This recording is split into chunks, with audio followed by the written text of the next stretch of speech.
Hi, my name is Brent McCoy, and I just completed an article on howstuffworks.com, how to become a roadie at age 40. Here I have some bikes I'd like to show you and tell you a little bit about them and how they work. This is called a fixed wheel bike. Fixed wheel bikes are pretty common right now, and you'll see a lot of them in the street. There's no brakes on this bike. It typically runs on your momentum, and it can go either forwards or backwards. Okay? Moving right along, I have another bike here. This is a mountain bike, and this one typically has brakes. There's a front and back brake. They have derailleurs, and if you can see here, they have easy to slip in and slip out pedals. So if you have to get out of your pedal, it's easy for you to do that. Okay, and there's a nice cushy seat for those bumpy rides and you trail riding. But let's get to what I'd like to talk about, the road bike and how to become a roadie. I'm just give you a few pointers on how to become a roadie, how and what you need to do to start getting into road biking. First, of course, you need a bike. Okay, so this is my bike. This is a Cannondale. This is an American brand, pretty much standard. Everyone knows Cannondale is a well-known brand. And we also have in the Cannondale, there's a lot of great features that have just come online. You have shifters and the brakes all in one. So you can shift by turning to the side that way. That'll release the tension. And a derailleur in the back. And derailleurs are typically used. This is a derailleur.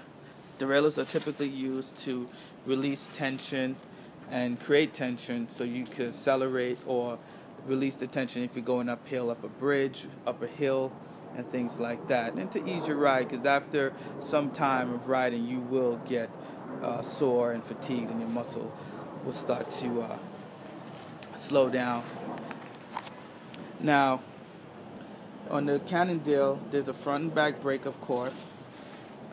This one we have the clipless pedals. These are used with shoes for biking. They're pretty much for efficiency. Okay? And you can see, looking at this bike, it's pretty aerodynamic. You'll find there's different types of road bikes. Some road bikes are for touring, and you'll see that you could tell by the frame, it slopes a little bit more here, leaving you sitting up a little farther, where this one is pretty much straight, and it'll leave you in an aggressive lean, like a rider going this way, okay, for fast acceleration and racing, okay?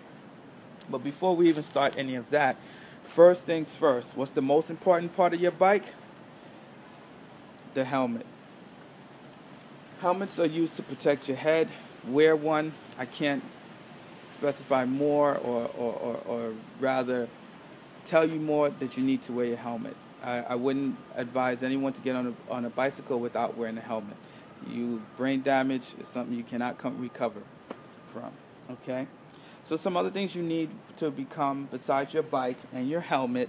Glasses are optional, okay? These shades are optional.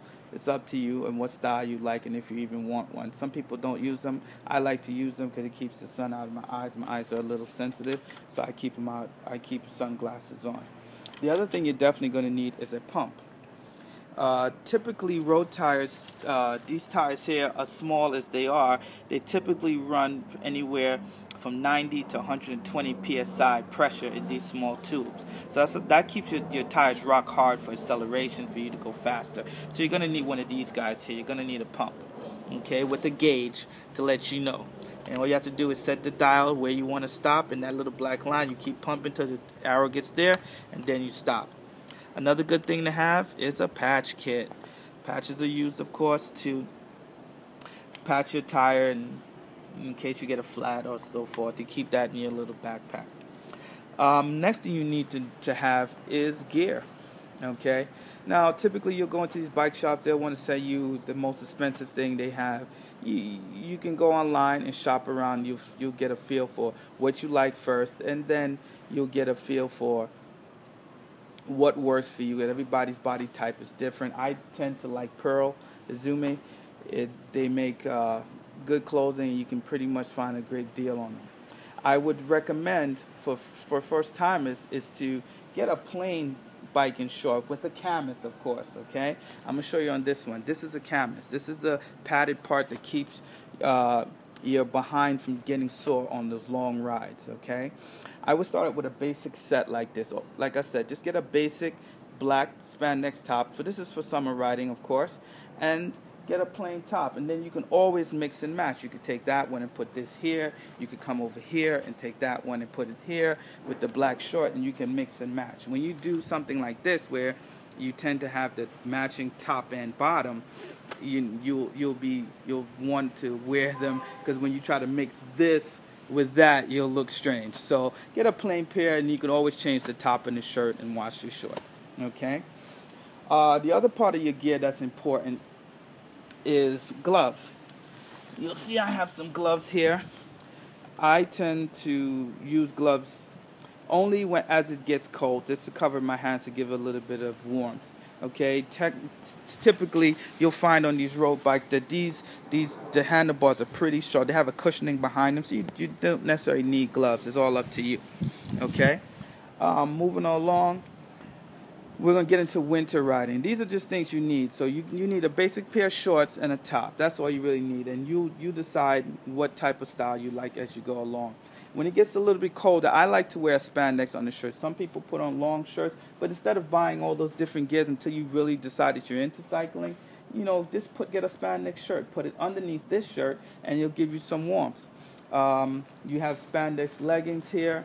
These all have canvas, and if you like, these are pretty popular. You get these are called tights. They're called leggings. All they do, they're not an entire tight, but what they do, they go underneath on your leg just to warm them up. So you can put these underneath your shorts, and they'll just warm your leg. You pull them up to your thigh, your upper thigh, and they'll keep your leg warm as you go on those blustery rides. So back to get into a little bit nippy, typically this is summer gear.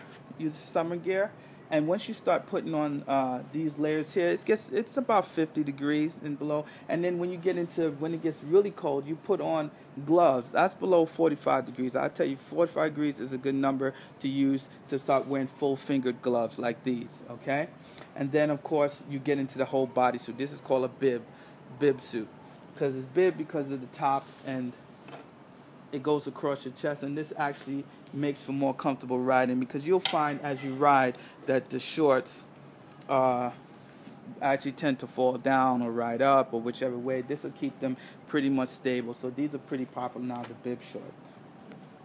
And one thing we didn't talk about here are shoes.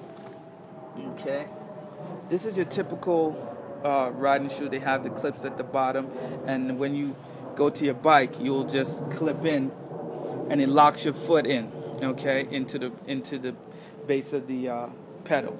Okay, these are not necessary for first-time riders. I would say stick to sneakers, and then as you get into riding and you think you want more efficiency, and you want a better cadence, and cadence is how fast you're riding, how many revolutions per minute. And typically 60 is generally what people ride. For a cyclist, a real roadie, you'll ride anywhere between 80 to 100 reps per minute. Okay, so then you're really going, you're really pedaling. Okay, so this is just things you can have. And another little tip that no one told me, and I had to figure out for myself, are socks. Socks are coming handy, of course, to keep your feet from sweating and chafing and different things like that.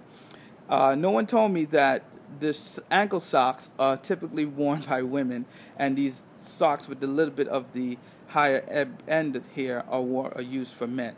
So these are the type of clothing that you should get. And for men, the higher ones for below the ankle is used for women. So I hope this helps you a little bit in starting your venture out into road biking. If you read my article, you'll find some rules of the road, tips on how and when to do when you go in a bike store to help you get started, and safe ride. Be kind to the environment, be kind to yourself, and be respectful of others. Safe ride. Bye.